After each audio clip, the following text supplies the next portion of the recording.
പ്രമേഹം അഥവാ ഡയബറ്റിസിന് വളരെ ഫലപ്രദമായിട്ടുള്ള നാച്ചുറൽ മരുന്ന് പ്രയോഗ രീതിയാണ് ഞാൻ നിങ്ങളെ പരിചയപ്പെടുത്താൻ വേണ്ടി പോകുന്നത്. ഒരുപാട് പേര് ഉപയോഗിച്ച് റിസൾട്ട് കിട്ടിക്കൊണ്ടിരിക്കുന്ന ഒരു മരുന്നാണ്. ഒരുപാട് ഔഷധങ്ങൾ ചേർത്ത് തയ്യാറാക്കിയിട്ടുള്ള ഫലപ്രദമായിട്ടുള്ളൊരു നാച്ചുറൽ മരുന്നാണ് അല്ലർജുൻ്റെ ഈ ഒരു മിക്സോഡൈബ്. ഇത് കഴിക്കേണ്ട വിധമെന്ന് പറയുന്നത് ദിവസവും രാവിലെയും വൈകുന്നേരവും ഭക്ഷണം കഴിച്ച് 1 മണിക്കൂറിന് ശേഷം നല്ല തിളപ്പിച്ചെടുത്ത ഒരു ഗ്ലാസ് വെള്ളത്തിലേക്ക് ഒരു ചെറിയ ടീസ്പൂൺ പൗഡറാണ് മിക്സ് ചെയ്തെടുക്കേണ്ടത്. അത് കുറച്ച് നേരം ഒന്ന് ഹോൾഡ് ചെയ്യണം. അതിനുശേഷം അത് അരിച്ചെടുത്ത് ഇളം ചൂടോട് കൂടിയാണ് കുടിക്കേണ്ടത്. ഇത് കുടിക്കുന്നത് കൊണ്ടുള്ള ഗുണമെന്ന് പറഞ്ഞാൽ വർഷങ്ങളായിട്ട് തന്നെ പ്രമേഹത്തിന് ഡയബറ്റീസിന് നമ്മൾ മരുന്ന് കഴിച്ചുകൊണ്ടിരിക്കുന്ന ആൾക്കാർക്കും പ്രീ ഡയബറ്റീസുകാർക്കും ഒക്കെ ഈ മരുന്ന് കഴിക്കുന്നതുകൊണ്ട് നമുക്ക് പ്രശ്നമില്ല. നിലവിൽ മരുന്ന് കഴിച്ചുകൊണ്ടിരിക്കുന്നവർക്ക് മരുന്ന് കഴിക്കാം. അത് മാത്രമല്ല, നിലവിൽ ഇതുവരെ മരുന്ന് കഴിച്ചിട്ടില്ല എന്നാൽ പ്രമേഹമുണ്ട്, പ്രാരംഭഘട്ടമാണെന്നുണ്ടെങ്കിൽ നമുക്ക് ഈ പറഞ്ഞ പോലെ മരുന്ന് തുടങ്ങിക്കഴിഞ്ഞാൽ തന്നെ നല്ലൊരു കൺട്രോളിലേക്ക് എത്തുന്നുണ്ട്. ഇതിനോടൊപ്പം തന്നെ ഭക്ഷണത്തിൽ നല്ലൊരു നിയന്ത്രണം ആവശ്യമാണ്.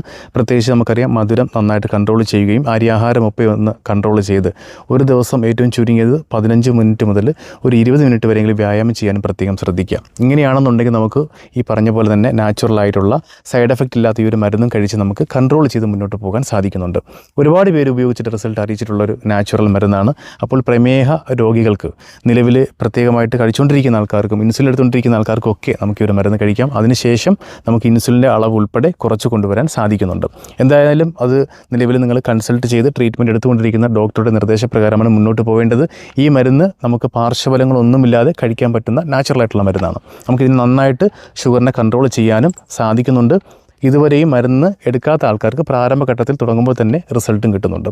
അതുപോലെ തന്നെ ശ്രദ്ധിക്കേണ്ട വേറൊരു പ്രധാനപ്പെട്ട കാര്യം, ഷുഗർ ഉള്ള ആളുകൾ നിത്യേന നമ്മൾ വ്യായാമം കഴിക്കുന്നതോടൊപ്പം തന്നെ വെള്ളം നന്നായിട്ട് കുടിക്കണം. ഈ ഡീഹൈഡ്രേഷൻ കാരണവും നമുക്ക് ഈ ഷുഗറിൻ്റെ അളവ് വർദ്ധിക്കാൻ സാധ്യത കൂടുതലാണ്. വെള്ളം നന്നായിട്ട് കുടിക്കുക. കളർപ്പില്ലാത്ത പാനീയങ്ങൾ, പ്രത്യേകമായിട്ട് നമുക്കറിയാം ചില ജ്യൂസുകളൊക്കെ നമ്മൾ അടിച്ച് കുടിക്കാറുണ്ട്.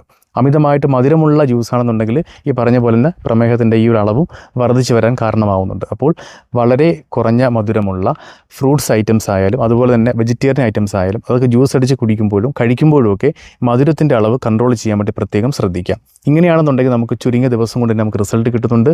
പ്രമേഹവുമായി ബന്ധപ്പെട്ട് ബുദ്ധിമുട്ടുന്ന ആളുകൾക്ക് ഈ ഒരു വീഡിയോ ഒന്ന് പരിചയപ്പെടുത്തി കൊടുക്കുക. നിങ്ങൾ ട്രൈ ചെയ്തിട്ട് റിസൾട്ട് അറിയിക്കുക. അല്ലർജുൻ്റെ മിക്സോഡൈബ്. ഓക്കെ.